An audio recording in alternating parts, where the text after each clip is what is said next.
একটি দুর্ঘটনা সারা জীবনের কান্না। ড্রাইভার ভাইয়েরা গাড়ি চালানোর সময় এটা কি মনে রাখে না? দর্শক, নড়াইল থেকে কালনা 6 লেন বিশিষ্ট যে মহাসড়কটি রয়েছে সেই মহাসড়কে প্রতিনিয়ত দুর্ঘটনার সংখ্যা বেড়ে চলছে। আর এই দুর্ঘটনা প্রতিরোধ করার জন্য আজ নড়াইলের লোহাগড়া পৌর বিএনপি আয়োজনে একটি মানববন্ধন অনুষ্ঠিত হচ্ছে। আমি সেই মানববন্ধনে একজন কর্মীর সাথে কথা বলে জানার চেষ্টা করবো আসলে কেন আজকের এই মানববন্ধন। মূলত আমাদের এই সড়কে যেভাবে দ্রুত গতিতে গাড়ি ঘোড়া চলে, অনেকের সন্তান, অনেকের মা বাপ এখানে মারা যায়। আমরা চাচ্ছি যাতে গাড়ির নিয়ন্ত্রণে রেখে সুন্দরভাবে গাড়ি চালাই, সেই দাবিতে আমরা এখানে 6 লেন রাস্তা তৈরি করার জন্য মূলত আমাদের এই মানববন্ধন। জি ধন্যবাদ। যেমনটা শুনতেছিলাম এখানে কিন্তু 6 লেনের যে রাস্তাটি তৈরি করার দাবি নিয়ে এই মানববন্ধনটি করা হচ্ছে। নড়াইল থেকে কালনা পর্যন্ত মহাসড়কে প্রতিনিয়ত সড়ক দুর্ঘটনায় আহত নিহত সংখ্যা বেড়েই চলছে। মহাসড়কে সড়ক দুর্ঘটনা কমাতে ও গাড়ির গতিসীমার জন্য অতি দ্রুত মহাসড়কের 6 লেনের দাবিতে আজকের যে মানববন্ধন, সেই মানববন্ধনের সদস্যের সাথে কথা বলে জানার চেষ্টা করবো আজকে তাদের মানববন্ধন সম্পর্কে।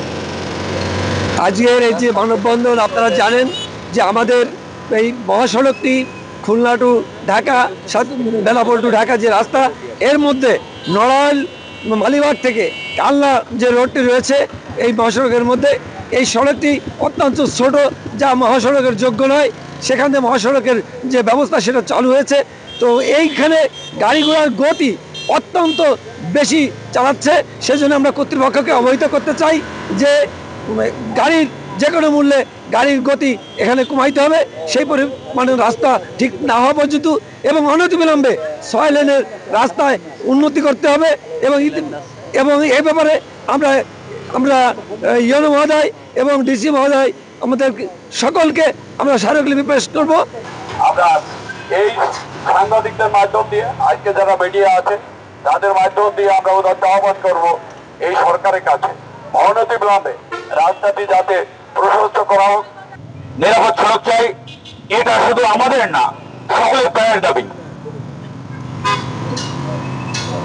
ঘুম ঘুম চোখে গাড়ি চালাবো না, দুর্ঘটনা থেকে মুক্ত থাকবো।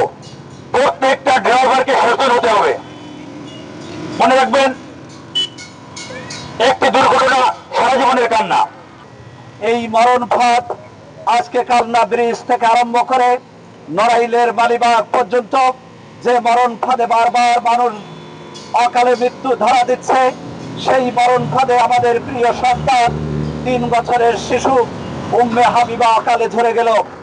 এর দায় কে নেবে? আমরা স্মারকলিপির মাধ্যমে প্রশাসন সহ কর্তৃপক্ষকে স্মরণ করে দিতে চাই। এটি যদি দ্রুত ব্যবস্থা না নেওয়া হয়, লোহাগড়ার সকল শিক্ষা প্রতিষ্ঠানের ছাত্রদেরকে নিয়ে, রাজনৈতিক ছাত্র নেতৃবৃন্দ, মিডিয়া কর্মীকে দিয়ে আমরা এই রাস্তায় বসে পড়ব। আমরা অকালে আর কোনো হাবিবা, নাসির, রিফাতুলকে আর হারাতে চাই না। মানববন্ধন ইতিমধ্যে শেষ হলো। এখন কিন্তু মানববন্ধনে উপস্থিত সদস্যরা নড়াইল থেকে কালনা পর্যন্ত যে রাস্তাটি রয়েছে সেটি 6 লেনের জন্য অতি দ্রুত কাজ শুরু হয়, তেমনটা প্রত্যাশা করে এই স্মারকলিপি জমা দিতে যাচ্ছে। আমরা মানববন্ধনটি কতটি ফলশ্রুতি হলো সেটা দেখারই অপেক্ষায়।